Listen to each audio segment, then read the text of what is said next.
datang di tempat yang tepat. Kita mau memuliakan dan beribadah kepada Tuhan. Saudara yang diberkati Tuhan, sekalipun situasi dan kondisi sedikit tidak nyaman, tetapi tidak mengurangi sukacita kita untuk kita datang bertemu Tuhan pagi hari ini. Sebab itu kita akan segera mulaikan ibadah kita pagi hari ini. Mari kita tunduk kepala, kita satu dalam doa. Kebaikan-Mu besar atas hidup kami ya Tuhan, dan kesetiaan-Mu besar atas hidup kami ya Bapa. Dan kami bersyukur buat segala hal yang Engkau kerjakan dalam hidup kami. Dan kami berterima kasih buat kasih karunia-Mu yang besar yang tidak terkatakan itu Tuhan. Bahwa salib-Mu yang menghidupkan kami, maka kami ada hari ini. Kami percaya keberadaan kami semua kasih karunia Tuhan. Berapa banyak kami semua jemaat Tuhan yang berkumpul di tempat ini, hanya satu tujuan dan kerinduan kami ya Tuhan. Kami mau datang jumpa dengan Engkau Tuhan, mempersembahkan seluruh hidup kami. Bahwa kami percaya apa yang sudah Engkau kerjakan di atas kayu salib itu pengorbanan yang terbesar dalam hidup kami. Dan tidak ada yang bisa kami balaskan selain kami bawa hidup kami kepadamu. Pagi hari ini menyerahkan jalannya ibadah raya kami ke dalam tangan Tuhan.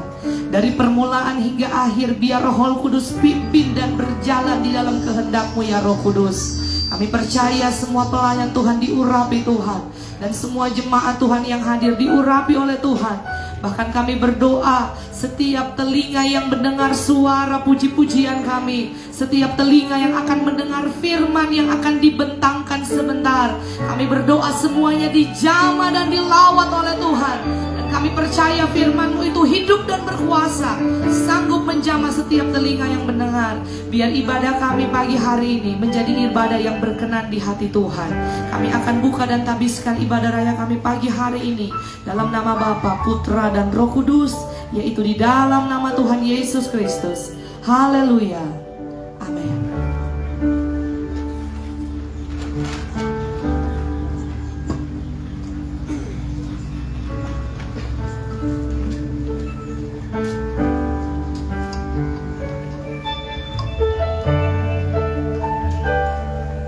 Haleluya.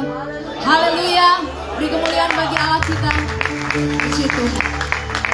Tuhan Yesus baik, amin. Kita bersyukur atas kebaikan Tuhan dan kemurahan Tuhan dalam hidup kita. Kita berada di penghujung tahun 2024 di minggu pertama bulan Desember. Haleluya. Tuhan Yesus sungguh dahsyat bagi kita semua. Mari siapkan hati kita, siapkan seluruh hidup kita. Kita mau sembah Tuhan pada pagi hari ini. Kita datang dengan penuh kerinduan kepada Bapa di sorga. Naikkan syukur-Mu sebab Dia begitu baik. Haleluya. Terima kasih Bapa. Terima kasih Yesus. Engkau sungguh baik Tuhan. Kasih setia-Mu untuk selama-lamanya. Syukur bagimu Bapa. Syukur bagimu Yesus. Jika kami ada, semua karena kasih-Mu. Jika kami hidup, semua karena anugerah-Mu. Haleluya.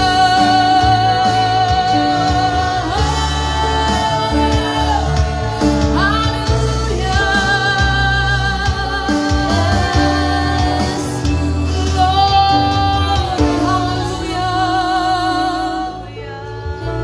Terima kasih Bapak untuk cinta-Mu yang besar bagi kami. Terima kasih untuk pengorbanan-Mu yang begitu ajaib Bapak. Jika kami boleh ada, kami boleh hidup sampai hari ini, semua karena anugerah-Mu Tuhan. Terima kasih Bapak, kami tak dapat balas setiap kebaikan-Mu Bapak. Kami mau datang bawa setiap pujian dan penyembahan kami kepadamu Tuhan. Hari ini hanya tentang Engkau. Kami mau melayani Engkau Tuhan.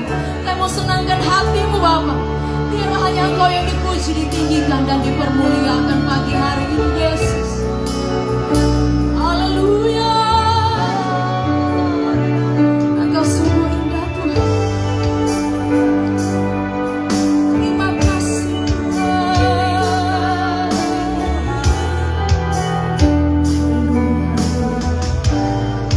Katakan yang sungguh indah. Mari panggil namanya. Dia Yesus, Dia ajaib. Katakan dengan penuh kesungguhan. Dia mulia, Dia agung. Dengan ucapan syukur, terima kasih Yesus. Akan mengampuni setiap oleh karena kasih-Nya yang begitu besar. Thank you Lord. Bahkan rela berikan nyawanya untuk selamatkanku. Sambutlah Yesus, tinggikan Yesus.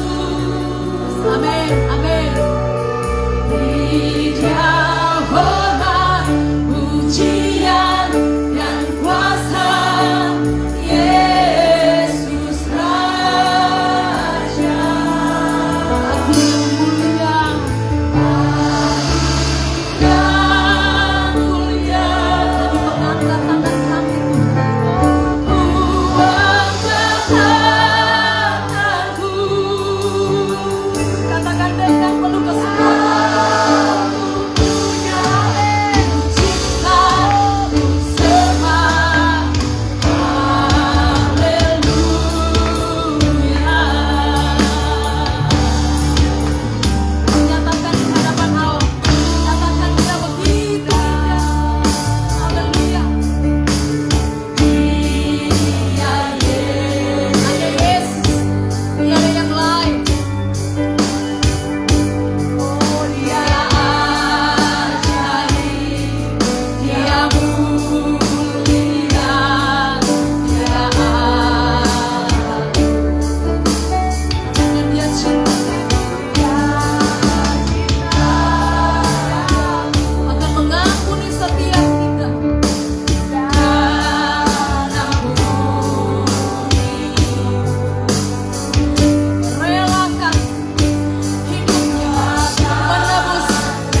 Tuhan di hadapan. Kami mengangkat tangan kami Tuhan. Kami berserah penuh kepadamu. Kami berserah penuh atas kuasa dan kedaulatan-Mu Tuhan yang berlaku dalam kehidupan kami. Datanglah kerajaan-Mu, jadilah kehendak-Mu di bumi seperti di surga.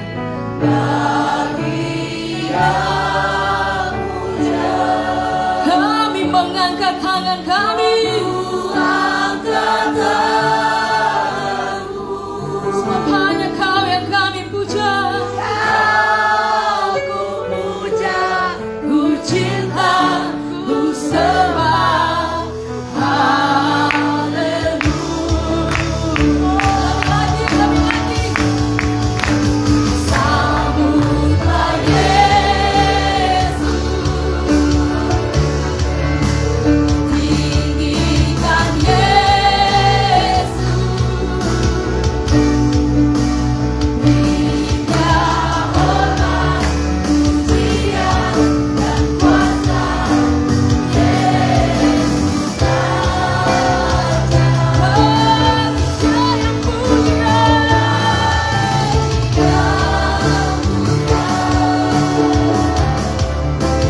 ku angkat tanganku, ku puja, ku cinta, ku sembah. Haleluya. Sambutlah Yesus, amin. Tinggikan Yesus, berikan hormat, pujian dan kuasa Yesus saja. Hanya Baginya kemuliaan, Baginya mulia. Ku angkat tanganku, aku puja, ku cinta, ku sembah. Haleluya. Katakan Kau ku puja, Kau ku puja, ku cinta, ku sembah. Lagi katakan Kau ku puja, ku cinta, ku sembah. Haleluya. Sorak-sorai bagi Allah kita. Mari sembah Dia. Sebab hanya Dia yang layak untuk disembah. Hanya Dia yang layak untuk kita tinggikan. Kami terus memuji-Mu Tuhan. Kami terus meninggikan Engkau, Allah kami, Raja kami. Sumber hidup kami, sumber segala-galanya, hanya Kau Yesus. Memuji nama-Mu, kami sembah Engkau, kami sanjung Engkau Tuhan. Sebab hanya Kau yang layak, hanya Kau yang layak, Yesus. Mari kita silakan, mari sembah. Tidak ada yang dapat kita lakukan untuk membalas kebaikan Tuhan. Kita mau terus menyenangkan hati, naikkan pujian-Mu, naikkan sembah-Mu di hadapan Dia yang Maha Kudus. Terima kasih Bapak, terima kasih Yesus. Kami sungguh sangat bersyukur Bapak, sungguh sangat bersyukur. Haleluya. Kasih setia-Mu tetap untuk selama-lamanya, penyertaan-Mu yang sempurna. Terima kasih Bapa, hanya Kau yang kami sembah, hanya Kau yang kami tinggikan. Raja di atas segala raja, tiada yang lain. Kami bangga tidak punya sepertimu. Haleluya.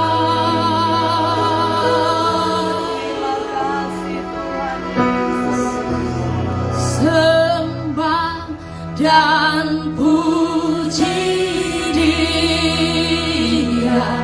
Sembah dan puji Dia. Sembah dan puji Dia. Sang Raja. Lagi katakan sembah dan puji Dia. Sebab hanya Engkau Yesus, hanya Engkau yang layak kami sembah.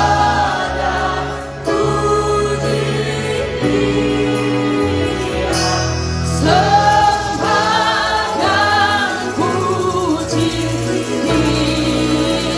Dia. Sang Raja. Lagi katakan sembah dan puji Dia. Amin.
benar Bapa, Engkau Tuhan kami, Engkau Raja kami, Engkau Allah kami, satu-satunya Bapa. Tidak ada yang dapat menyamaimu Bapa. Tiada Allah selain Engkau Yesus. Terima kasih Bapa di sorga, Engkau begitu baik dalam kehidupan kami Tuhan. Kami mau lebih lagi untuk meninggikan Engkau. Kami mau lebih lagi untuk bersuka cita bagi nama-Mu yang besar itu Tuhan. Setiap Bapak Ibu Saudara yang siap untuk bersorak, melompat bagi Tuhan, sama-sama kita katakan amin. Puji Tuhan Bapak Ibu Saudara. Di tengah situasi yang mungkin kurang nyaman, namun kita punya Allah yang luar biasa. Allah dengan segala kebaikannya, segala kemurahannya, Dia mau menyerahkan nyawanya bagi kita. Bagaimana dengan setiap kita? Kita mampu menahan panas ini. Puji Tuhan. Haleluya. Kita mau lebih lagi bersorak bagi Allah kita. Dia Raja kita. Raja kita yang maha besar. Haleluya.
puji Tuhan. Engkau sungguh baik Bapa, bahkan terlalu baik bagi kami umat-Mu yang berdosa. Terima kasih Tuhan Yesus untuk pengorbanan-Mu yang begitu sempurna dalam hidup kami. Karena salib-Mu Tuhan, kami hidup. Salib-Mu, kami benar. Haleluya.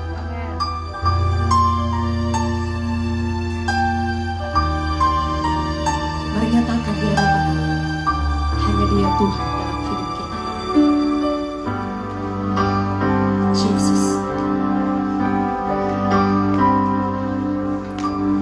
Hanya Kau Tuhan di hidupku.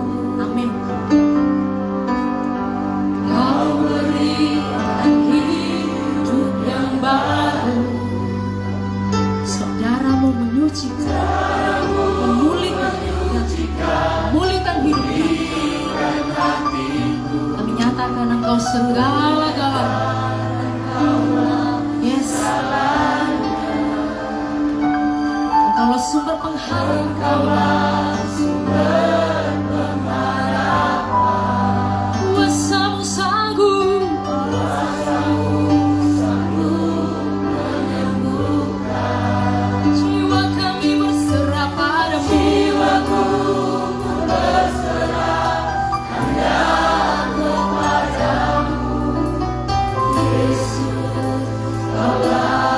Segalanya karena salib-Mu Tuhan,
sangat mengucap syukur untuk kepercayaan dan kesempatan yang Kau berikan bagi kami pagi hari ini Tuhan.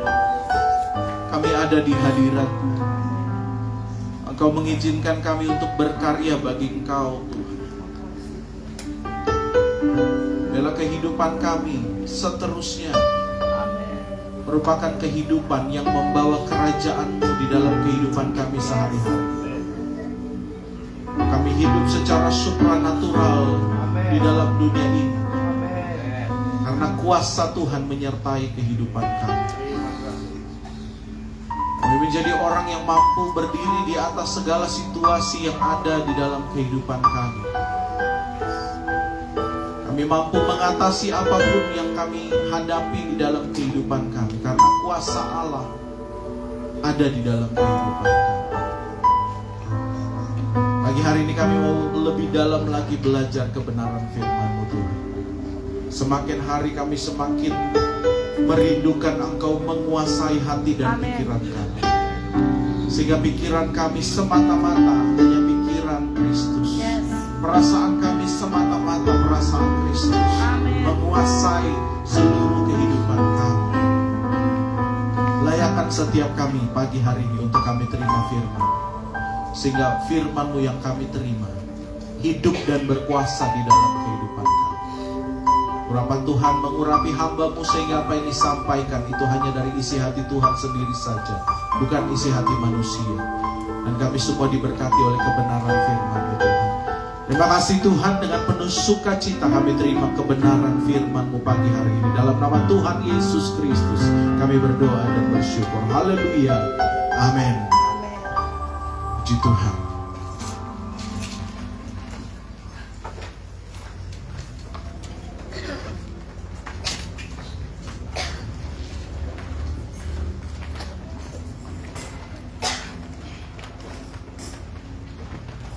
Ya, pagi hari ini saya tidak akan tanya siapa yang hadir tadi malam karena saya pasti tahu semuanya hadir tadi malam, ya kan?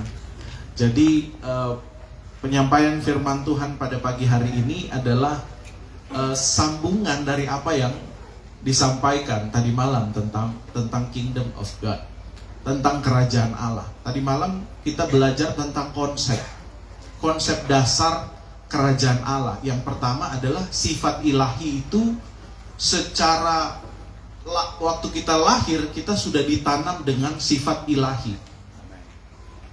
Ya, kita punya belas kasihan, kita punya rasa untuk mengampuni, kita punya rasa untuk mengasihi orang lain. Itu adalah sifat-sifat ilahi yang sudah ditanam di dalam kehidupan kita. Nah, kebanyakan orang Kristen itu melupakan hal ini. Jadi waktu dia disakiti, bukannya mengampuni, justru dia membalas. Padahal kalau kita ngerti ini sifat ilahi yang ditanam di dalam kehidupan kita, maka kita akan mengerjakan itu. Kita akan menghidupi itu. Kalau di gereja yang Tuhan percayakan untuk saya gembalakan saat ini, salah satu mission statement gereja kami adalah mempelajari, menggali, menghidupi firman Allah. Jadi bukan hanya sekedar membaca. Jadi makanya segala sesuatu yang dikerjakan, kegiatan-kegiatan di dalam gereja kami adalah bagaimana jemaat itu bisa menggali. Jemaat itu bisa menemukan apa yang ada di dalam firman Tuhan dan kemudian dihidupi di dalam kehidupan mereka sehari-hari. Karena inti dari kerajaan Allah adalah live naturally. Inti kerajaan Allah bagaimana kita menjalani hidup penuh kuasa tapi dengan cara natural. Kita bisa hidup, ya kita tetap menjalani aktivitas kita tetap menjalani segala kegiatan-kegiatan kita, pekerjaan kita dan tanggung jawab kita jalankan secara normal, tetapi ada kuasa yang ada kuasa yang terlibat di dalamnya. Kita menjalani hidup penuh kuasa. Amen. Orang lain mengeluh karena panas, kita bersukacita. Haleluya. Itu artinya live supernatural naturally. Kita hidup di tengah-tengah mungkin orang yang penuh dengan keluhan, mengeluh sana sini, mengeluh sana sini. Ini begini. Tetapi mulut kita penuh sukacita. Itu kuasa, saudara. Amin.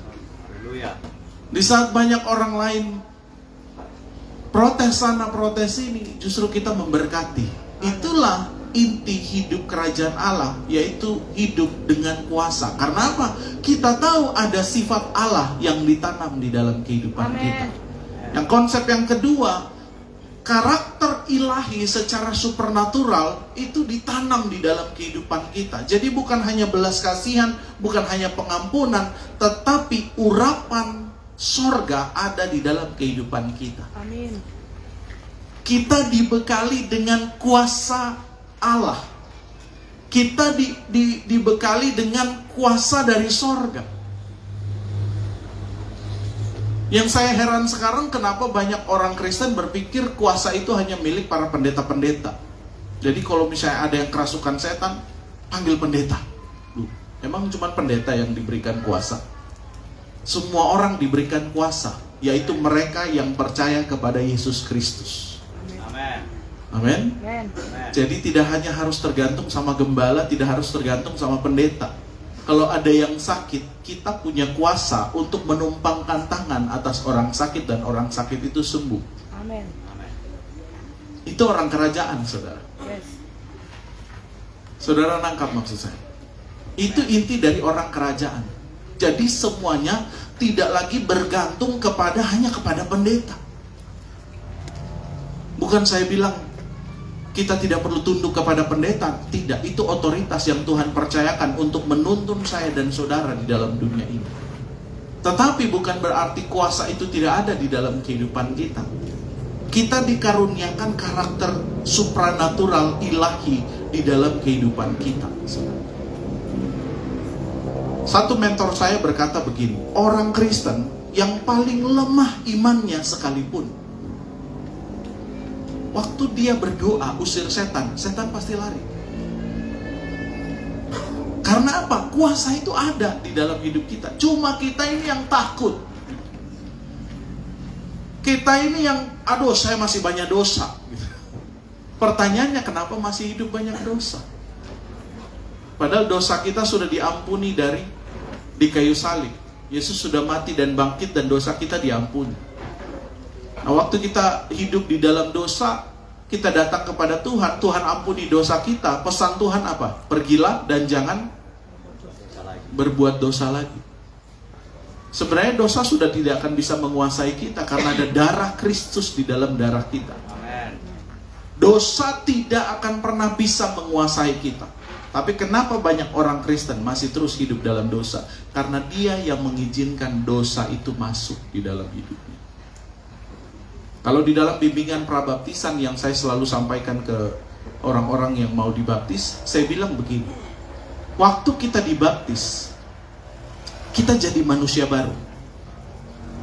Dosa kita itu diampuni.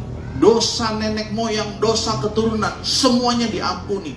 Dosa kita yang kita lakukan, semuanya diampuni. Dan kita jadi manusia baru. Tapi ingat, saya bilang, dosa kita boleh diampuni, tapi memorinya masih ada. Memori tentang kita dulu berbuat dosa masih ada di sini. Nah, dalam perjalanan sebagai manusia baru, apa yang harus kita matikan? Memori itu. Karena kita punya memori yang cenderung masih punya tabiat untuk selalu melakukan dosa, selalu melakukan hal yang melenceng dari firman Tuhan. Karena apa? Ada memori di dalam pikiran kita. Ada ingatan, dulu saya berbuat dosanya kayak begini. Padahal dosa itu sebenarnya tidak akan bisa menguasai kita. Tapi kenapa dosa menguasai? Karena kita membiarkan memori kita melakukan hal itu lagi. Dengan alasan dalih kemanusiawian. Ya, saya susah untuk menolakmu. Susah sekali. Padahal kalau kita punya benteng pemikiran, ada sifat ilahi, ada karakter ilahi yang ditanam di dalam kehidupan kita, kita tidak akan mau membiarkan hidup kita jatuh lagi di dalam dosa. Amin, saudara. Amin. Orang Kristen boleh jatuh dalam dosa, boleh. Tapi orang Kristen tidak boleh hidup dalam dosa. Jatuh dalam dosa dan hidup dalam dosa itu dua hal yang berbeda. Jatuh dalam dosa ya, kita keseleo, misalnya kita keceplosan atau kita jatuh dalam dosa, it's okay. Kembali kepada Tuhan, minta ampun sama Tuhan. Yang tidak boleh, yang tidak wajar bagi orang Kristen adalah dia hidup lagi di dalam dosa. Untuk apa darah Kristus dicurahkan kalau begitu? Ini adalah inti-inti bagaimana kita menjalani hidup kita dengan prinsip kerajaan. Saya mau memperkenalkan sistem yang lain lagi di dalam kerajaan Allah. Terdapat di dalam Roma 14 ayat 17. Masih tentang kingdom of God. Masih tentang kerajaan Allah. Roma 14 ayat 17 kita akan baca bersama-sama ayat ini. Demikian firman Tuhan, 1, 2, 3. Sebab kerajaan Allah bukanlah soal makanan dan minuman, tetapi soal kebenaran, damai sejahtera, dan sukacita oleh Roh Kudus. Amen. Kerajaan Allah bukan soal makanan dan minuman. Apa maksudnya di sini? Kalau kita baca dari awal kitab Roma, di situ ada kisah-kisah tentang orang Yahudi yang sudah jadi Kristen. Mereka mengajarkan orang-orang Romawi yang masuk Kristen untuk kamu itu kalau jadi Kristen, kamu tidak boleh makan ini, kamu itu harus begini, kamu itu harus begini, kamu harus begini. Jadi orang Kristen, orang Romawi Kristen itu yang baru bertobat, mereka itu dibawa kepada sebuah pengertian untuk hidup mentaati sebuah hukum yang tertulis, yang ditulis oleh manusia. Dan makanan dan minuman di sini itu disampaikan oleh Rasul Paulus supaya menyadarkan orang-orang Romawi pada saat itu, orang-orang Kristen di Roma pada saat itu, loh, kerajaan sorga itu bukan tentang makanan dan minuman, bukan tentang segala sesuatu yang tertulis di dalam aturan atau ketetapan yang harus diikuti oleh semua manusia, bukan. Jadi tidak ada ketetapan agamawi yang akan bisa membenarkan hidupmu. Itu maksud Paulus katakan demikian. Karena kita bukan umat perjanjian lama lagi, saudara. Ada beda umat perjanjian lama dan umat perjanjian baru. Umat perjanjian lama hidup menurut huruf hukum Taurat. Umat perjanjian baru hidup menurut tuntunan Roh Kudus. Amen. Amen. Makanya firman Tuhan katakan di sini, kerajaan Allah bukan soal makanan dan minuman, tetapi soal kebenaran, damai sejahtera, dan sukacita yang digerakkan oleh Roh Kudus. Amen. Jadi Roh Kudus yang menuntun hidup saya dan saudara. Kita tidak lagi diatur oleh ketetapan-ketetapan agamawi yang diatur dengan sedemikian rupa oleh manusia. Yang menjadi masalah hari-hari ini, banyak gereja-gereja yang menuntun umat Tuhan itu untuk hidup dalam dua perjanjian sekaligus. Hidup dalam perjanjian lama dan juga sekalian hidup dalam perjanjian baru. Akhirnya ada aturan-aturan, ini harus begini, harus begini, harus begini. Kalau kamu mau begini, harus begini. Harus ini harus dilakukan. Nah demikian saudara.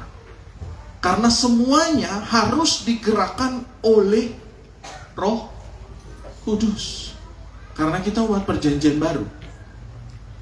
Amin. Setuju dulu di situ ya. Amen. Atau ada yang masih merasa dia umat perjanjian lama?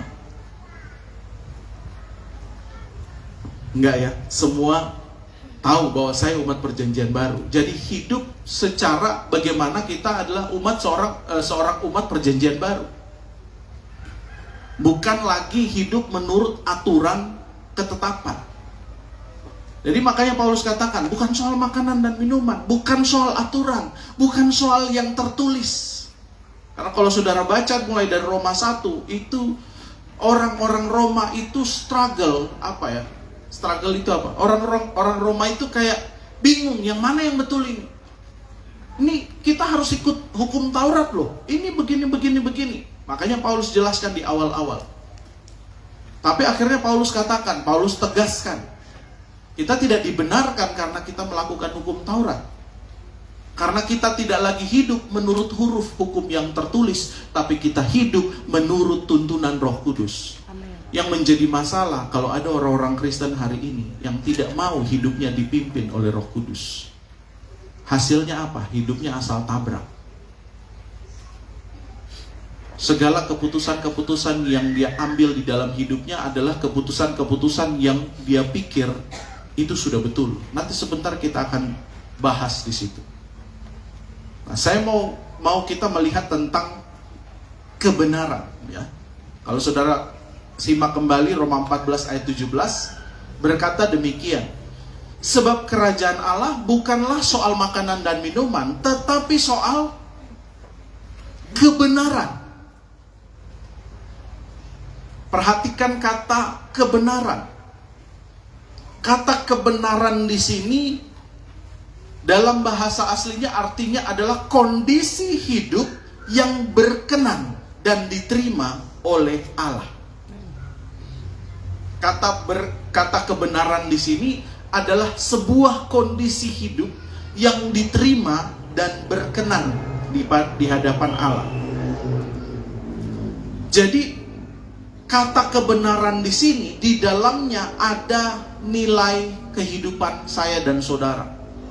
Kata kebenaran di sini ada integritas. Integritas itu apa? Kualitas ketulusan hati kita. Integritas saya dan saudara akan diuji ketika tidak ada satu orang pun lihat kita.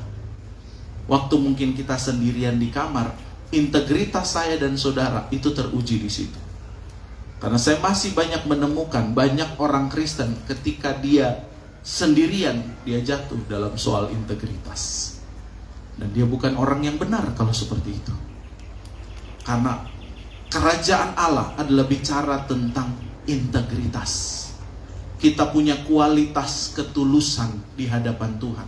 Kita punya nilai hidup yang tidak perlu diragukan lagi. Kemudian kata kebenaran di situ juga berarti kemurnian hidup. Kata kebenaran di dalam Roma 14 ayat 17 juga berarti adalah berperasaan dan bertindak dengan tepat. Itu arti kata kebenaran. Jadi orang yang dimaksudkan di dalam Roma 14 ayat 17 ini adalah orang yang memiliki kualitas-kualitas itu. Kualitas integritasnya, kualitas nilai hidupnya, kualitas kemurnian hatinya di hadapan Tuhan, dan kualitas cara berpikir dan cara bertindak yang tepat. Berarti ini orang yang benar-benar mencari pikiran dan perasaan yang terdapat juga di dalam Kristus Yesus. Kembali lagi kepada pertanyaan saya dan saudara. Apakah kita hari ini betul-betul hidup sesuai dengan pikiran dan perasaan yang terdapat juga dalam Kristus Yesus? Apakah yang kita pikirkan dan kita putuskan hari-hari ini adalah pikiran yang didorong, digerakkan oleh tuntunan Roh Kudus itu? Atau keputusan kita hanya untuk mengambil keputusan yang sesuai kepentingan diri kita sendiri saja, sesuai keinginan diri kita sendiri saja?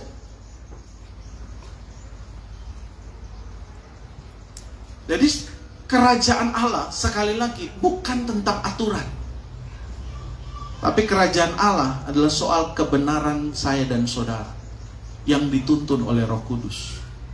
Di dalam kebenaran itu ada damai sejahtera, di dalam kebenaran itu ada sukacita. Amin. Artinya waktu kita mau mengambil keputusan, biasanya kan orang-orang bilang, ya kalau kau damai sejahtera, lakukan. Saya mau bikin begini, saya mau bikin begini.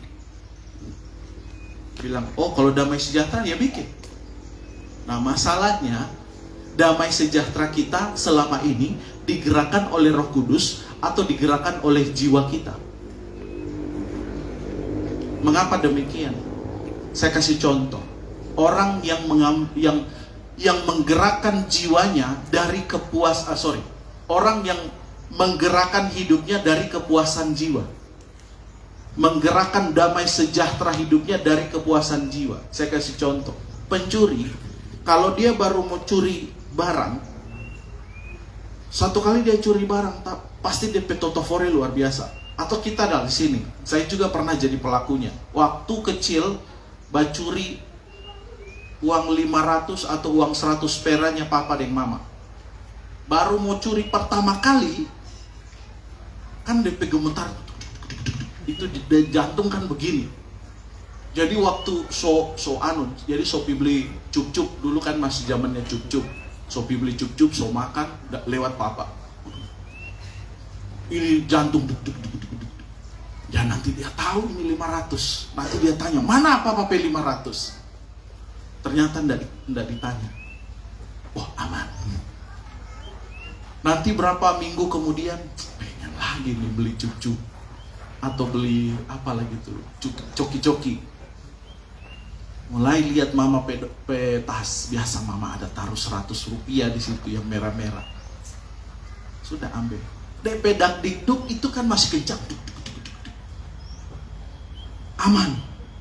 Ketiga kali masih dakdikduk, tapi masih tetap diambil. Keempat kali DP dakdikduk mulai pelan. Iya enggak? Biasa, karena pasti mama dan papa enggak tahu. Kelima kali damai sejahtera. Iya enggak, saudara? Jadi kalau damai sejahtera kita kita gerakan dari kepuasan jiwa kita, maka tidak menutup kemungkinan segala keputusan-keputusan yang kita ambil untuk pemenuhan kepuasan jiwa kita akan membuat kita damai sejahtera. Karena kita selalu terbiasa untuk menyenangkan jiwa kita, sehingga kita, saya damai sejahtera. Tunggu dulu, pertanyaannya, apakah damai sejahtera kita digerakkan oleh Roh Kudus atau digerakkan oleh pemenuhan kepuasan jiwa kita sendiri saja? Jadi jangan sampai salah di situ juga, saudara. Beberapa tahun yang lalu, tahun 2020, Tuhan taruh sesuatu dalam hati saya. Tuhan bilang keluar dari Palu, pergi ke tempat yang saya tunjukkan. Kemana Tuhan? Pokoknya niat dulu, pokoknya ambil keputusan dulu, mau pergi. Saya mikir, mau kemana? Kenapa saya harus tinggalkan Palu? Terus kenapa Tuhan suruh begini? Pertama saya masih awal-awal, cuma kita perasaan. Karena apa? Jiwa saya tidak damai sejahtera untuk tinggalkan Palu. Di Palu saya adalah seorang wakil gembala pada saat itu, belum jadi gembala. Saya seorang wakil gembala, saya pelayanan. Saya sungguh-sungguh melayani. Apa yang kurang, saya kerjakan semuanya. Istri saya, kami juga kerjakan semuanya. Tapi nyatanya Tuhan taruh begitu kuat dalam hati saya, keluar dari Palu. Nanti kalau kau sudah putuskan untuk keluar, saya kasih tahu tempat. Saya tidak berani. Takut saya sudah. Tapi akhirnya suara itu terus menerus mengguncang hati saya. Sampai pada akhirnya saya bilang, Tuhan, saya menyerah. Saya mau pergi. Kemana Tuhan mau utus saya pergi. Jiwa saya damai sejahtera? Enggak damai sejahtera, saudara. Karena itu jiwa saya. Tapi saya berusaha, saya belajar untuk hidup di dalam tuntunan dari Roh Kudus itu sendiri. Selama tahun 2020 pun saya masih mengeraskan hati. Tapi sudah ada mulai, saya mau lakukan tuh. Sampai pada akhirnya April 2021 kami sekeluarga pindah ke Tentena. Tinggal di Tentena. Sampai orang tanya, ngapain kamu tinggal di Tentena? Tahu juga, saya juga enggak tahu. Pokoknya saya ikut saja apa yang ditaruh. Akhirnya saya kerjakan, kami kerjakan selama hampir 2 tahun. 1 tahun setengah. Sampai akhir tahun 2022. Sampai waktu akhir tahun 2022, tanggal sekitar belasan Desember 2022, Tuhan taruh dalam hati saya, ambil semua barang-barang di kosmu, bawa pulang ke Palu. Tanggal 21 Desember 2022 saya ambil semua barang-barang. Kemudian saya pamit dengan yang pemilik kos. Kami pulang ke Palu. Itu tanggal 23 Desember saya pulang. Saya meninggalkan Tentena dan kami kembali ke Palu. Tanggal 1 Januari 2023 tahun ini, papa saya kena stroke dan tidak bisa lagi melanjutkan pelayanan. Beberapa hari kemudian mama saya jatuh sakit. Dan kemudian pertengahan Februari mama saya dipanggil pulang oleh Tuhan.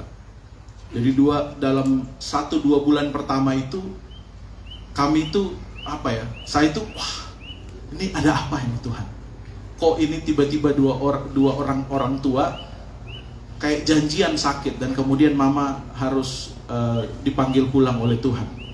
Dia meninggal di pertengahan Februari. Dan di situ saya merenungkan, iya ya, kalau saya tidak dengar apa yang Tuhan suruh waktu akhir Desember tahun lalu, ya mungkin akan lebih susah karena saya harus urus sana, urus ini, urus sana. Dan waktu kita ikut dengan tuntunan Roh Kudus itu enak sekali, saudara. Tuhan itu tidak pernah merancangkan hal yang akan akan mau mencelakakan kita, tidak. Tapi dia sudah tuntun. Tergantung bagaimana kita peka terhadap tuntunan Roh Kudus itu sendiri.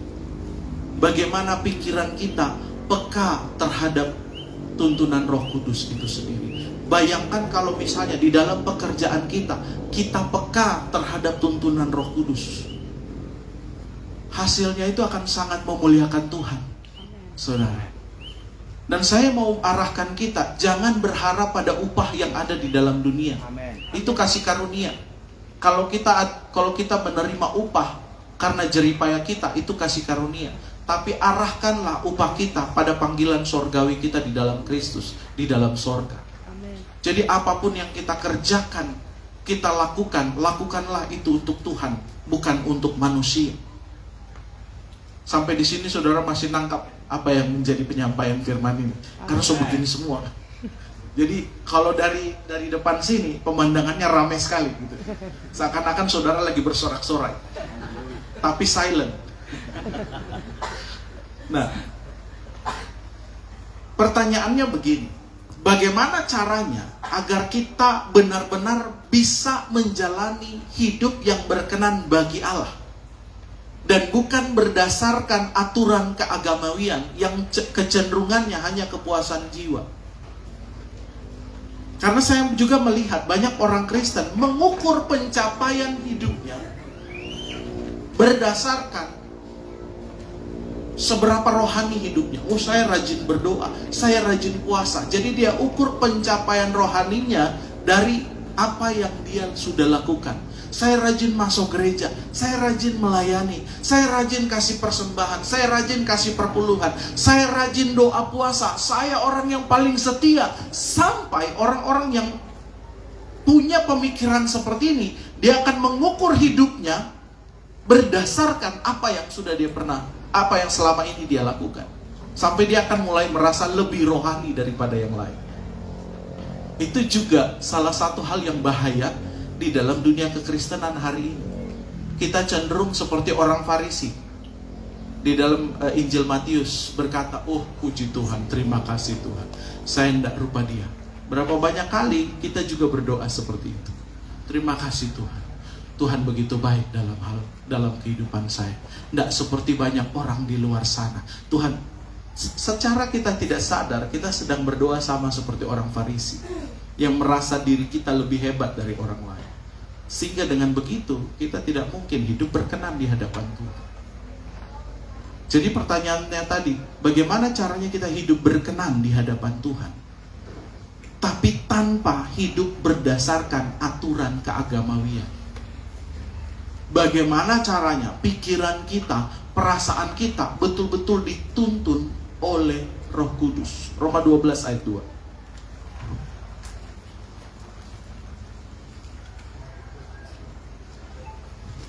Mari kita lihat Roma pasal yang ke-12 ayat yang kedua.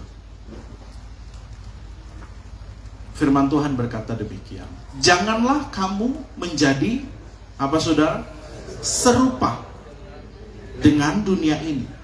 tetapi berubahlah oleh pembaharuan budimu, sehingga kamu dapat membedakan manakah kehendak Allah, apa yang baik, yang berkenan kepada Allah, dan yang sempurna. Perhatikan ayat ini, saudara. Ayat ini dimulai dengan statement dari Paulus, jangan tiru apa yang ada di dalam dunia ini. Jangan tiru pola-pola yang ada di dalam dunia ini, bahkan di dalam dunia kekristenan sekalipun. Banyak saya lihat orang Kristen atau gereja-gereja, oh yang sana yang keren, kita tiru. Firman Tuhan bilang, jangan jadi serupa dengan yang lain. Jangan jadi serupa dengan pattern, dengan pola-pola yang ada, yang kamu lihat di dalam dunia ini. Tapi kamu harus berubah pembaharuan budimu. Kata pembaharuan budi di sini dalam bahasa Inggrisnya be transformed by renewing your mind. Jadi berubah, transform. Transform itu kayak Transformers. Transformers dari auto jadi robot. Jadi dari robot jadi pesawat. Kita nonton film itu kan. Jadi itu arti kata transform. Jadi berubah bentuk. Jadi untuk kita tidak jadi serupa dengan apa yang ada di dalam dunia ini, dengan pola-pola yang sudah ada di dalam dunia ini, bahkan di dalam dunia kekristenan sekalipun. Tidak sedikit saya melihat ada orang-orang yang merasa diri sudah sukses di dalam dunia kekristenan, dan dia menjadikan jalan hidupnya sebagai pola yang harus diikuti oleh orang-orang. Sampai dibilang, kalau kamu mau jadi berhasil sama kayak saya, ikuti saya punya jalan hidup. Ngeri kan? Kenapa ngeri? Karena kita harusnya ikut jalan hidup Yesus, saudara. Bukan jalan hidup orang-orang yang sudah berhasil dan sukses. Dan itu yang terjadi dalam dunia kekristenan hari ini. Sampai kata Tuhan, be transformed. Kata Alkitab, berubah pikiranmu by renewing. Kata renewing adalah sesuatu yang terus-menerus dilakukan. Setiap hari harus diperbaharui cara berpikir kita. Jangan kita terjebak dengan cara lama. Jangan kita terjebak dalam pola lama.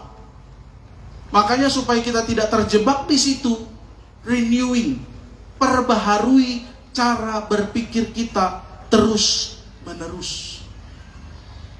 Supaya apa? Supaya kita mampu, supaya kita dapat apa di situ dikatakan? Membedakan. Apa yang dibedakan? Apa yang dibedakan di situ? Kehendak Allah. Loh, kehendak Allah kan harusnya sama. Kok di sini beda?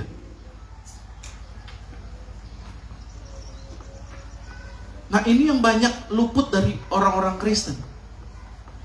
Dia merasa yang penting saya sudah melakukan ini sudah cukup baik, saya sudah berkenan di hadapan Tuhan. Enggak. Kita memperbaharui pikiran kita supaya kita mampu membedakan. Membedakan apa? Kehendak Allah. Apa yang baik. Karena yang baik belum tentu berkenan di hadapan Tuhan. Karena yang berkenan belum tentu sempurna. Itu pembedaannya. Banyak orang Kristen terjebak di yang baik. Terjebak di pola, kan ini baik. Saya merasa ini baik untuk Tuhan. Saya merasa ini baik. Saya pikir ini baik. Pertanyaannya, apakah yang kita pikir baik di hadapan Tuhan itu baik juga? Kalau itu berdasarkan pertimbangan pikiran dan hati kita, tunggu dulu, saudara. Berarti itu bukan sesuai kepentingan Tuhan. Masih terjebak di situ, terjebak di pola. Ada satu contoh di dalam Alkitab, Musa. Musa adalah seorang yang dekat sekali dengan Tuhan, melekat dengan Tuhan. Waktu awal-awal Musa diutus oleh Tuhan, Musa bilang, saya tidak bisa Tuhan. Saya tidak mampu Tuhan. Tuhan tanya, apa yang ada di dalam tanganmu? Dia pegang tongkat. Pakai itu untuk melakukan perbuatan-perbuatanku yang ajaib. Jadi dalam banyak hal Musa memakai tongkat untuk melakukan mujizat Allah. Membelah laut Teberau, Musa pakai tongkat untuk melakukan apa saudara? Mujizat Allah. Tiba di Mara dan Elim, orang Israel minta minum, Tuhan bilang, berkatalah kepada batu itu untuk keluar air. Apa yang Musa lakukan? Musa pukul itu batu dengan tongkat. Tuhan bilang, berkata, kata-kata saja, ucapkan saja. Jadi waktu Tuhan mau pakai dia untuk sesuatu yang baru, Musa terjebak di pola lama. Saudara nangkap maksud firman Tuhan? Jadi jangan berpikir, wah kehebatan, keberhasilan masa lalu kita itu menjadi pola keberhasilan masa depan. Karena Tuhan tidak bekerja dengan cara demikian, saudara. Akhirnya apa? Musa terjebak. Dan dia juga jadi salah satu orang yang tidak masuk di dalam tanah Kanaan. Kita sering berpikir, oh Musa tidak taat. Bukan tidak taat, dia terjebak di pola lama. Mungkin hari ini kita berhasil, Tuhan lakukan sesuatu di dalam hidup kita. Kita berhasil dengan cara demikian. Jangan pakai pola itu untuk masa depan kita. Saudara bisa mengerti di sini. Jangan pakai pola lama. Makanya perlu perubahan pikiran terus-menerus setiap hari, supaya kita mampu bedakan apa yang baik, karena yang baik ternyata belum tentu berkenan, karena yang berkenan belum tentu sempurna. Ada satu contoh lagi di dalam Alkitab, Matius 19 ayat 16 sampai 21. Kita tidak perlu baca, karena saya yakin saudara pernah dengar kisah ini tentang seorang muda yang kaya yang datang kepada Yesus dan berkata, apa yang saya harus lakukan supaya saya memperoleh hidup yang kekal?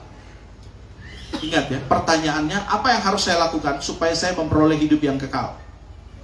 Yesus berkata, jangan membunuh, jangan berzina, jangan mencuri, dan hukum-hukum Taurat itu. 6 hukum Taurat yang lain. Terus orang muda ini berkata, semua sudah saya lakukan, apalagi yang masih kurang? Berarti orang muda itu tahu bahwa itu belum cukup. Dan apa yang Yesus sampaikan? Jika engkau hendak sempurna. Beda kan? Itu kehendak Allah. Kita melakukan jangan membunuh, jangan menzina. Itu kehendak Allah yang baik, itu baik. Tapi Tuhan katakan, jikalau engkau hendak sempurna, berarti ada tingkatan selanjutnya untuk kita bisa memahami mana kehendak Allah yang sempurna di dalam kehidupan kita. Dan yang saya pelajari di dalam Alkitab, kehendak Allah yang sempurna itu akan selalu melibatkan nyawa kita. Apa yang kita pegang erat-erat. Ini bukan hanya nyawa nafas kita, tapi apa yang paling kita sayang. Kalau orang muda itu yang paling dia sayang nyawanya apa? Hartanya. Dia bilang, aduh tidak bisa. Dan akhirnya dia meninggalkan Yesus. Karena apa? Itu nyawa yang masih dia pegang. Nyawanya yang dia tidak mau lepas. Tunggu dulu Tuhan. Saya mau melakukan sesuatu untuk Tuhan. Tapi selama nyawa saya tidak dikorek, ya saya pasti akan melakukan dengan sukacita. Tapi jangan sampai korek saya punya nyawa. Jangan sampai korek sesuatu yang paling saya suka, yang paling saya cintai. Itu bisa saja keluarga kita, itu bisa saja siapa saja gitu, yang akan menghalangi kita dari sempurna kepada Tuhan. Jadi penyampaian firman kemarin ini jauh lebih next level lagi. Karena Tuhan ingin membawa pemikiran saya dan saudara, apakah betul-betul selama ini kita hidup kepada Tuhan, ketaatan kita total nggak di hadapan Tuhan?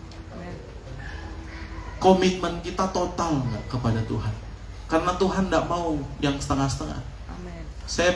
Mentor saya katakan begini, 99% taat itu sama dengan tidak taat di hadapan Tuhan.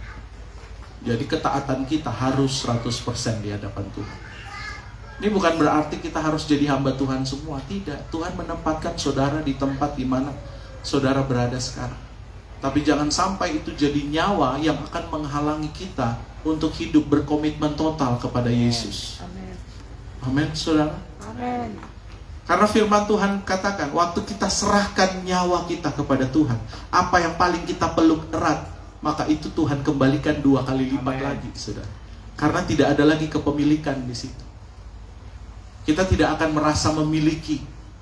Waktu kita mampu serahkan nyawa, Tuhan akan kembalikan itu. Tuhan tidak akan ambil. Itu intinya hidup dalam kuasa kerajaan Allah. Bagaimana kita hidup dalam kebenaran, damai sejahtera, dan sukacita oleh Roh Kudus. Banyak sekali orang Kristen yang saya lihat hari ini mau setia sama Tuhan. Selama itu tidak menyentuh nyawa saya akan setia. Tapi waktu Tuhan sudah mulai minta semua, tunggu dulu Tuhan. Sama seperti si orang kaya ini. Banyak kita hitung-hitungan. Banyak kita itu, tunggu dulu. Ini kepentingan ini tidak ada untungnya bagi saya. Karena kita selalu cenderungnya, kalau mau melakukan sesuatu harus ada untungnya bagi kita, baru kita kerjakan. Kita takut untuk melakukan sesuatu yang tidak ada untungnya, apalagi yang tidak kelihatan. Karena kita hidup di dalam dunia yang dimana kebutuhan akan pengakuan itu menjadi kebutuhan utama. Orang ingin berlomba-lomba untuk diakui. Makanya sosial media itu rame, saudara. Karena butuh pengakuan di situ. Semuanya ingin menampilkan teladan kemanusiaan yang mengagumkan bagi banyak orang, supaya DP like banyak, supaya DP love banyak. Iya. Waktu kita buka postingan, yang kita paling cari pertama, berapa yang like? Betul atau benar? Karena apa? Butuh untuk diakui. Jadi kebutuhan akan pengakuan ini membuat banyak orang tidak berani total sama Tuhan. Karena selalu melibatkan pertanyaan, apa untungnya bagi saya Tuhan? Loh, kita sudah terima Kristus, Dia sudah lahir, Dia sudah mati, darahnya tercurah bagi saya dan saudara, semuanya lunas. Amen. Apalagi yang masih kurang, saudara. Kalau kita hidup bagi Kristus. Amen. Segala sesuatunya hanya untuk kepentingan dan kemuliaan Kristus. Amen. Saya percaya ketika tema ini ditaruh oleh Tuhan di dalam kehidupan Bapak dan Ibu Gembala, itu berarti Tuhan menginginkan tahun 2024, saudara next level lagi iman saudara dengan Tuhan. Amen. Bagaimana hidup untuk kepentingan Tuhan, kemuliaan Tuhan. Tantangannya besar sekali, terutama di lingkungan ini. Saya tidak perlu jelaskan lagi, tetapi kita tahu bersama tantangannya besar sekali. Ada kita, agen-agen kerajaan sorga, yang Tuhan taruh di Morowali untuk pemenuhan tujuan Tuhan, kemuliaan Tuhan di sini. Pertanyaannya, apakah kita rela memberikan segalanya untuk kepentingan dan kemuliaan Tuhan? Demikian firman Tuhan, saya kembalikan kepada Bapak Gembala.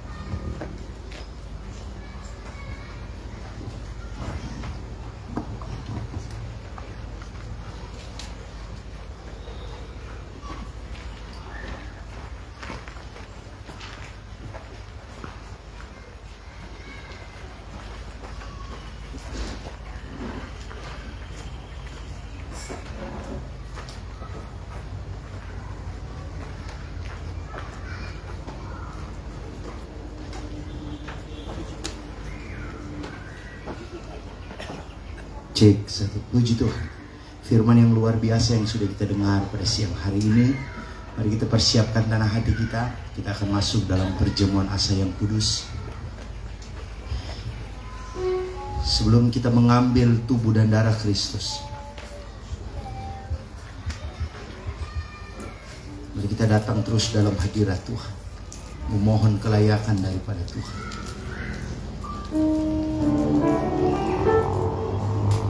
Begitu banyak hal yang kami buat Tuhan, begitu banyak kekeliruan yang kami lakukan ya Tuhan. Kami mohon ampun ya Bapa. Kami minta ampun ya Roh Kudus.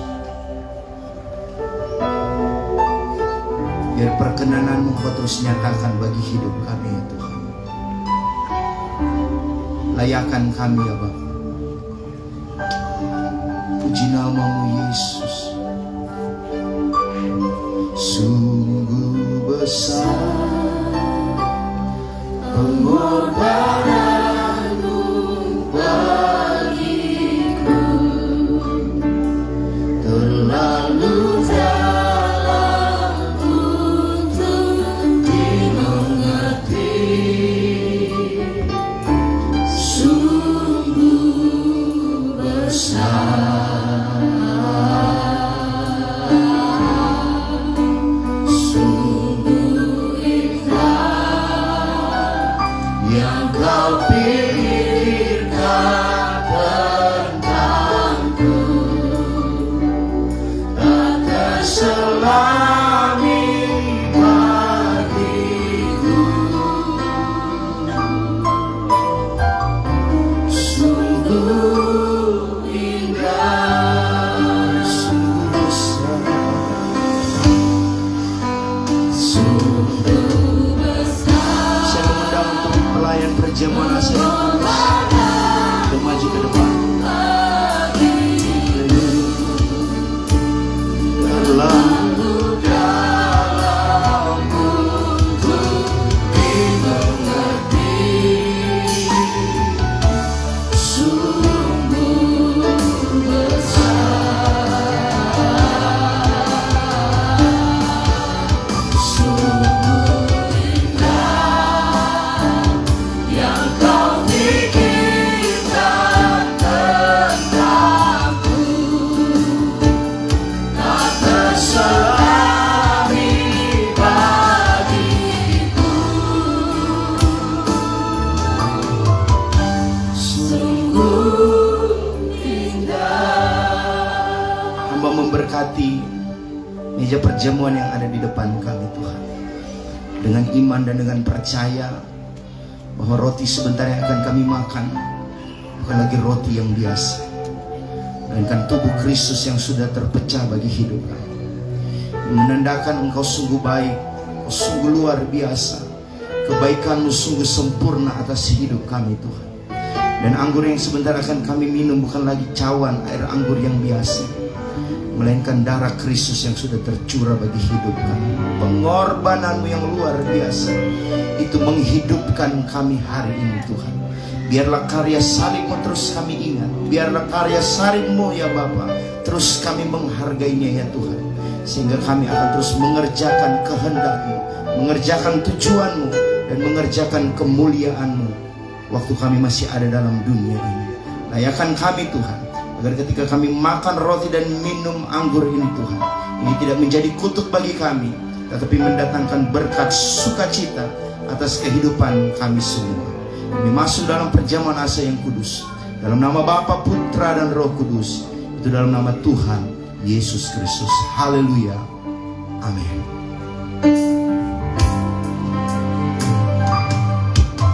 Kemanakah aku dapat pergi, menjauhi Roh-Mu yang suci, sahabat,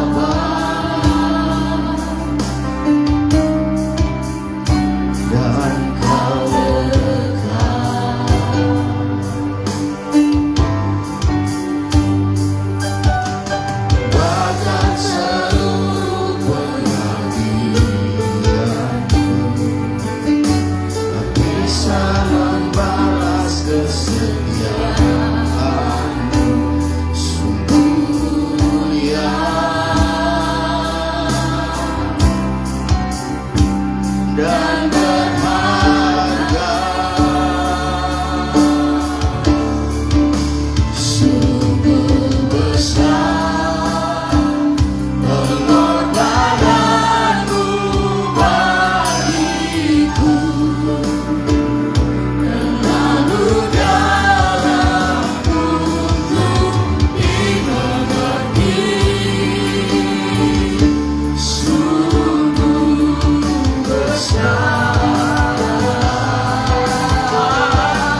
tak terselami bagiku.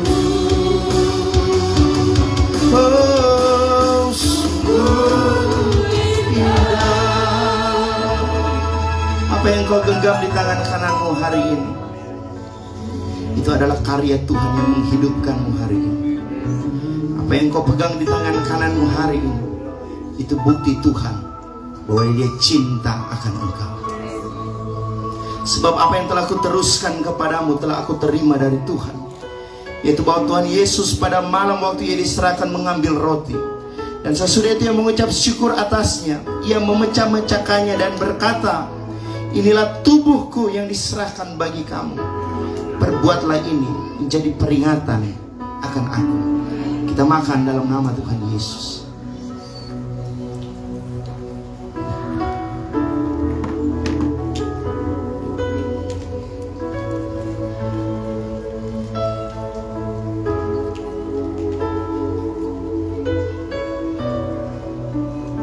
Puji Tuhan. Puji Tuhan. Puji Tuhan. Biar kau terus menghargai akan kemurahan hati Tuhan yang besar. Kita bukan hanya saja merayakan kelahirannya, tapi biarlah kita terus mengingat akan kebaikan hati Tuhan. Demikian juga Ia mengambil cawan sesudah makan lalu berkata, cawan ini adalah perjanjian baru yang dimeteraikan oleh darahku. Perbuatlah ini setiap kali kamu meminumnya menjadi peringatan akan aku. Sebab setiap kali kamu makan roti ini dan minum cawan ini, kamu memberitakan kematian Tuhan sampai Ia datang. Jadi barang siapa dengan cara yang tidak layak makan roti atau minum cawan Tuhan, ia berdosa terhadap tubuh dan darah Tuhan. Kita minum dalam nama Tuhan Yesus Kristus.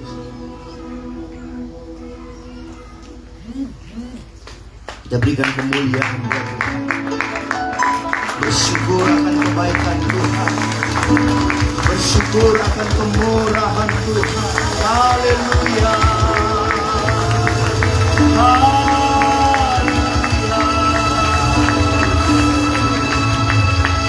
Terima kasih Tuhan. Firman-Mu yang luar biasa datang lagi kepada kami pada siang hari. Firman-Mu itu menghidupkan kami Tuhan. Terus membakar roh kami ya Bapa. Untuk kami makin hari makin setia akan Engkau ya Tuhan. Biar kami terus hidup untuk kepentingan Tuhan. Biar kami terus hidup untuk tujuan Tuhan. Dan biar kami terus hidup untuk kemuliaan Tuhan. Meteraikan firman-Mu ini Tuhan. Kami bukan hanya menjadi pendengar ya Bapa, tapi kami menjadi pelaku-pelaku kebenaran firman-Mu. Hamba firman-Mu, hamba terus serahkan kehidupannya ke dalam tangan-Mu ya Tuhan. Pelayanannya diberkati oleh Tuhan. Keluarganya diberkati oleh Tuhan. Jemaat yang dilayani diberkati oleh Tuhan. Ada urapan, ada kuasa, ada pemakaian Tuhan. Lebih hari, lebih hebat, lebih luar biasa. Dimanapun dia pergi dan berada Tuhan, dia boleh menjadi berkat untuk menyenangkan Engkau Tuhan. Untuk syukur hari kebenaran firman-Mu kami akan memberikan persembahan. Tuhan memberkati kami memberi persembahan. Tuhan memberkati kami yang mengembalikan persepuluhan. Kami percaya ketika kami menabur kami tidak akan berkekurangan, tapi Tuhan akan terus memberikan semua kelimpahan yang terbaik bagi kami. Dengan penuh ucapan syukur kami memberi dalam nama Yesus. Haleluya. Amin.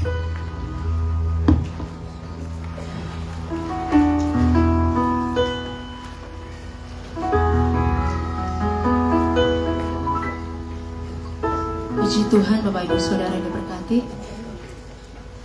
Saatnya kita akan membawa korban syukur kita. Ada ketambahan satu kantong persembahan sebentar yang warna orange. Itu kita akan tujukan untuk kas PPI. Jadi 2 kantong yang akan dijalankan sebentar. Untuk persembahan yang akan dibawa ke depan, dimulai dari sisi sebelah kiri saya, di tengah dan sebelah kanan. Mari kita katakan puji, besarkan nama Tuhan, pujilah Dia. Haleluya.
Kami memuji kebesaran-Mu Tuhan. Sebab hanya Engkau Allah yang layak kami puji, kami tinggikan, kami agungkan, dan kami muliakan. Haleluya.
Anak-anak sekolah minggu untuk maju ke depan.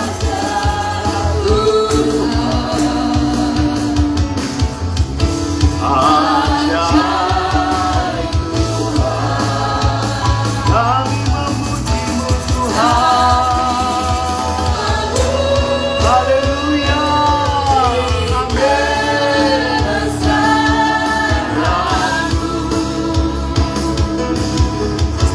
Ajaib Tuhan,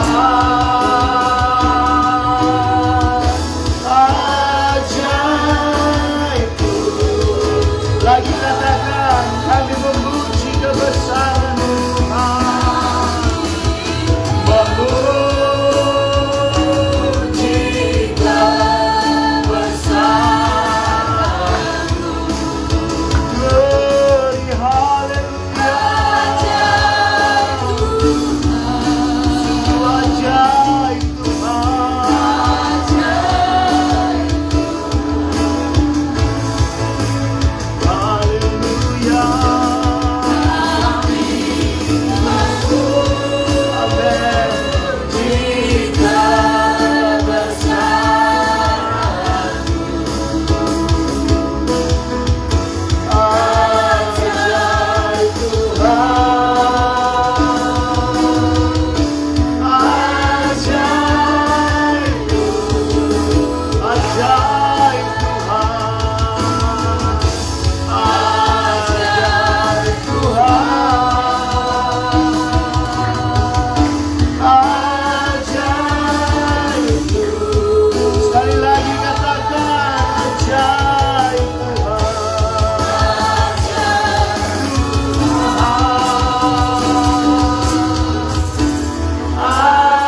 ajaib Tuhan. Berikan hormat kemuliaan buat Tuhan kita, Raja yang besar, Raja yang hebat, Raja yang sungguh baik bagi hidup kami. Hati kami dipenuhi dengan ucapan syukur Tuhan, karena kebaikan dan kemurahan hati-Mu yang Kau terus anugerahkan bagi hidup kami Tuhan. Dari malam Tuhan sudah sertai ibadah perayaan Natal kami. Bahkan hari ini Tuhan sudah menyertai ibadah kami Tuhan. Apapun situasinya ya Bapa, kami akan tetap memuji Engkau Tuhan. Apapun situasinya Tuhan, kami akan tetap menyembah Engkau Tuhan. Apapun situasinya ya Bapa, nama-Mu tetap akan kami sorakkan dalam hidup kami. Itulah sebabnya Bapa yang baik, apa yang sudah kami kerjakan mulai dari tadi malam bahkan sampai hari ini, biar Engkau yang disenangkan Tuhan. Tujuan kami ya Bapa, biar kami akan terus mengerjakan tujuan-Mu dalam hidup kami ya Tuhan. Apa yang Kau percayakan dalam hidup kami hari ini Tuhan, biar kami pakai untuk menyenangkan-Mu ya Tuhan. Sepanjang minggu akan kami lewati lagi ya Bapa.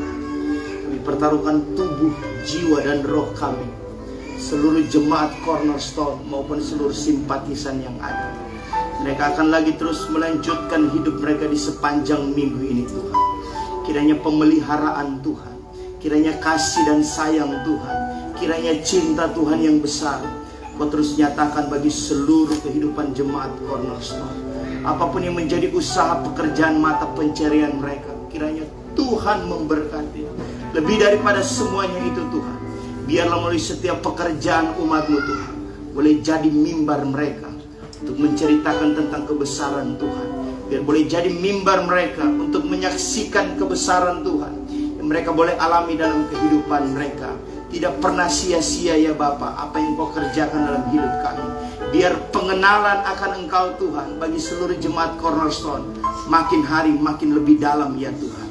Kami terus percaya kehidupan seluruh jemaat Cornerstone aman dalam perlindungan Tuhan. Jika ada yang sakit, kami mohon kesembuhan. Jika ada yang tertutup jalan, kami mohon Tuhan bukakan jalan. Jika ada yang mulai lemah ya Bapa, kami mohon Tuhan kembalikan kekuatan yang baru bagi hidup mereka.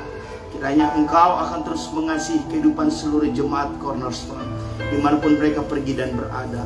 Bahkan dalam setiap rencana-rencana mereka jika ada yang akan keluar kota, baik melalui darat, udara dan laut, Tuhan akan terus menjaga mereka. Allah Immanuel, pergi dan kembali Tuhan menolong, pergi dan kembali Tuhan tibakan dengan segala selamat tanpa kurang satu apapun. Terima kasih Tuhan. Kami serahkan semuanya kehidupan seluruh jemaat Cornerstone ke dalam tangan-Mu. Kami bersyafaat bagi bangsa dan negara kami Tuhan, bangsa Indonesia, negeri yang kami cintai ini Tuhan. Kami serahkan semuanya dalam tangan-Mu. Di tengah-tengah situasi yang memanas di tahun politik ini Tuhan, dan kami berdoa biarlah cinta dan sayang-Mu Kau terus anugerahkan bagi negeri yang kami cintai ini ya Bapa. Pemimpin-pemimpin kami yang ada dalam keberkatan Tuhan, dalam setiap tugas dan tanggung jawab mereka, Tuhan memberkati kehidupan mereka semua. Tuhan anugerahkan keamanan, Tuhan anugerahkan kesejahteraan bagi negeri yang kami cintai ini. Bahkan terlebih khusus Tuhan, Tuhan anugerahkan berkat keselamatan bagi bangsa dan negara kami ini Tuhan. Indonesia diberkati oleh Tuhan, Sulawesi Tengah diberkati oleh Tuhan, Morowali diberkati oleh Tuhan, Tanah Bungku diberkati oleh Tuhan, suku Bungku, suku Tombelala, kami terus serahkan semuanya dalam tangan-Mu Tuhan. Ini kami, utuslah kami Tuhan. Seluruh jemaat Cornerstone untuk jadi berkat bagi mereka yang belum mengenal akan Engkau Tuhan. Mereka punya hak untuk masuk dalam kerajaan Allah. Itulah sebabnya utuslah kehidupan kami, persiapkan kami Tuhan, untuk kami dapat menginjil kepada mereka ya Bapa. Biar semua telinga yang ada di tanah Morowali ini boleh mendengar tentang Kristus. Datanglah kerajaan, jadilah kehendak-Mu di bumi seperti di sorga. Biar itu Engkau nyatakan bagi tanah Morowali ini Tuhan, di mana kami tinggal, di mana kami bekerja Tuhan, di mana kami melayani Engkau Tuhan. Sebab ketika Engkau mengutus kami ke tempat ini, kami begitu percaya ada tujuan Allah yang Engkau mau kerjakan bagi kehidupan kami semua Tuhan. Diberkatilah kehidupan kami semua. Bahkan hamba firman-Mu yang sudah jauh-jauh datang dari Palu Tuhan, kami percaya dia tidak pernah sia-sia datang ke tempat ini Tuhan. Ada taburan benih firman Tuhan yang luar biasa. Kami boleh mendapatkan harta yang terindah, roti sorga, dia boleh sampaikan di tempat ini Tuhan. Tidak pernah sia-sia pelayanan ketika dia berada di tempat ini Tuhan. Sekali lagi hamba berdoa kiranya pemakaian Tuhan makin hari makin lebih luar biasa bagi kehidupan hamba-Mu. Dalam pelayanannya Tuhan akan menuju ke Badak nanti ya Bapak. Kiranya Engkau sertai perjalanan pelayanannya Tuhan. Dan ketika dia akan kembali ke kota Palu, dia dalam pertolongan dan perlindungan Tuhan. Anugerah-Mu cukup bagi hidup kami Tuhan, sehingga tidak ada alasan untuk kami tidak bersyukur. Sebab apa yang Tuhan buat, apa yang Tuhan kerjakan, itu mendatangkan kebaikan bagi kehidupan kami. Akhirnya, kekasih-kekasihku, pulanglah, bawalah berkat dari Allah Bapa, cinta kasih daripada Tuhan Yesus Kristus, penyertaan perlindungan dari Allah Roh Kudus akan terus menyertai kehidupanmu. Tuhan menjaga engkau, Tuhan melindungi engkau. Pada siang hari ada tiang awan terus menjagamu, dan pada malam hari ada tiang api Allah terus melindungi kehidupanmu. Berkat yang terbaik, berkat Bapa Abraham, Ishak dan Israel dikaruniakan dalam kehidupan kita semua. Terimalah berkat ini di dalam nama Bapa, Putra dan Roh Kudus, yaitu dalam nama Tuhan Yesus Kristus. Yang sudah terima berkat ini, mari bersama saya kita katakan amin. Tuhan Yesus memberkati.